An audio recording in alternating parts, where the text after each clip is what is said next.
Breece Hall is one of the top running backs in the 2022 NFL draft class. He's a bigger, thicker running back, 6'1", 220 pounds, and he is very physical at the point of contact. I pulled some clips, some highlights from his Fiesta Bowl performance in 2020 against Oregon, and we're going to go over some of those top plays and see what's under the hood with Breece Hall. All right, here's the first play we're going to cover. Breece Hall's in the backfield. They're in shotgun right now. We're going to go ahead and run this guy 2nd and 2. So, bam. Gets the handoff. Approaching the line of scrimmage. And he's following the flow of his offensive line here. Good approach here. Hitting the outside. You see here there's a lot of green in front of him. Let's wheel this back a second. So here he gets the handoff. Watching the flow of where his blockers are at. Reading hat on hat.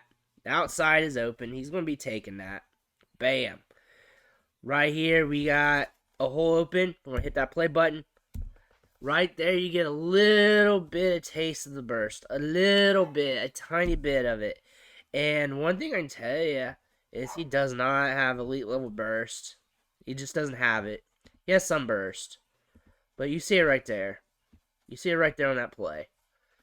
I can say that that's good enough burst.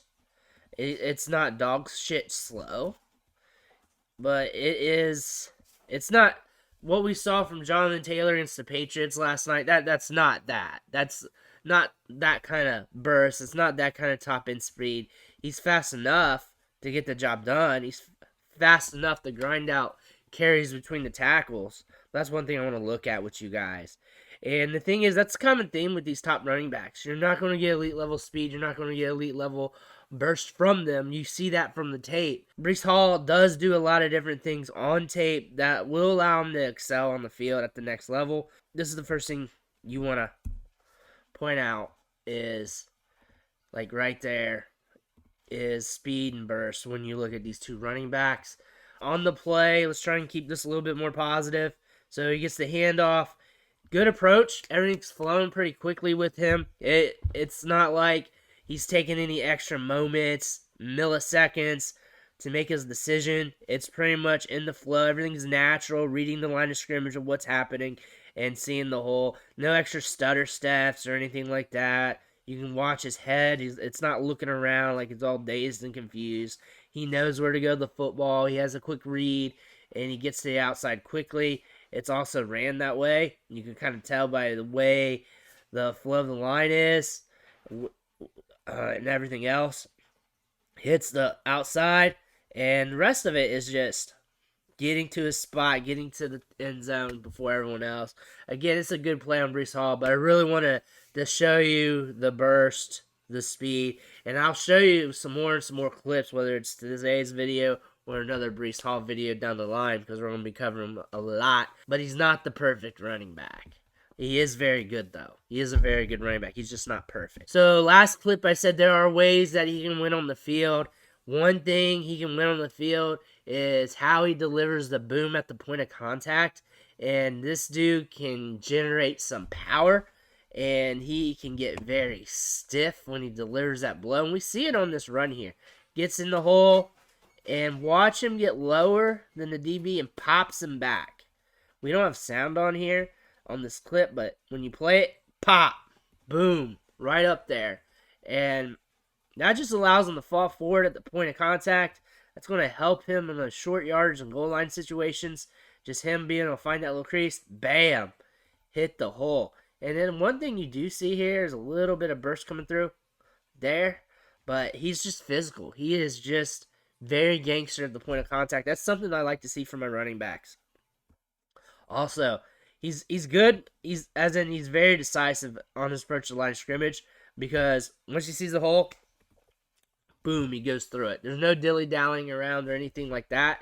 That is what I want to see in my running back. And when I was talking about the burst issues from the last clip, that can negate some of those, because he sees the hole quickly. And if you get to the second level and you're able to get to your top end speed and you get there at a quick amount of time due to you being able to process things quickly, that can allow you to help your team as well, keep you on the field, keep you getting touches. It's not all just physical. It's not all speed burst. If you can do the technical things, find the hole, get to the hole, then that can allow you to be successful too. Here's the next play we're going to cover. We're in the third quarter. Back, being determined to just keep rolling with it. We got a lot of push action going on. I'm sure people are thinking about that as they're watching the clip. But this guy doesn't go down easy. He's a fighter. He's very aggressive. I really wanted to show this clip on this play when I was looking through the highlights because I thought this was important to note because like we saw in the last play with the boom at the point of contact, this guy's got some power. This guy can move the pile when asked for and when he needs to get those extra yards, and we're seeing that here. He does not go down easy. He does whatever he can to get those extra inches. On this play, Breece Hall's in the backfield. They're in shotgun. We're in the fourth quarter.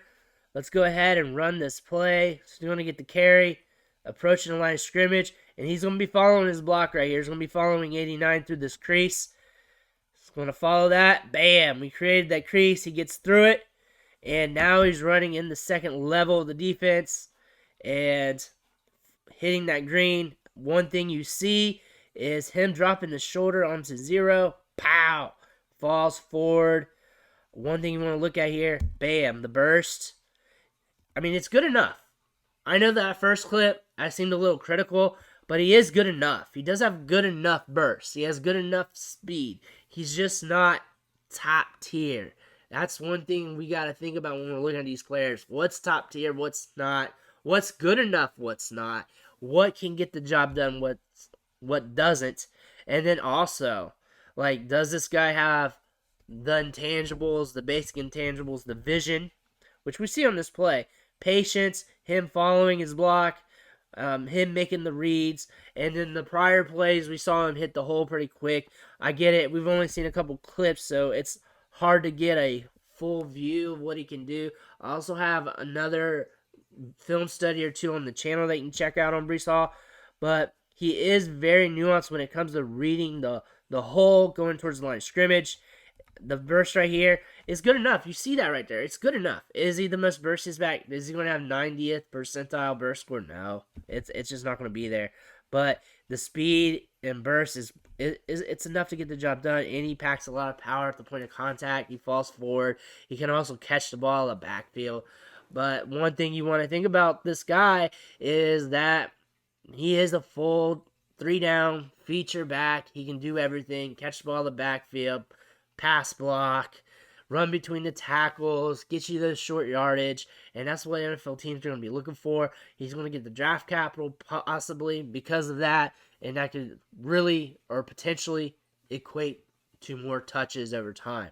But that's all I got today over Breece Hall. Make sure you stay tuned to the channel. Make sure to hit that subscribe button because we'll have more film studies out on him, especially throughout the off season. So you may want to stay tuned to the channel because of that. But I want to thank you for watching the show, sticking with me. Make sure you hit that subscribe button on the way out. Every subscription matters. Fuels me to keep putting out this content. Fuels me to keep helping you with your fantasy teams, getting you ready for those dynasty, rookie drafts, and everything else. Again, I want to thank you, and I'll catch you next time.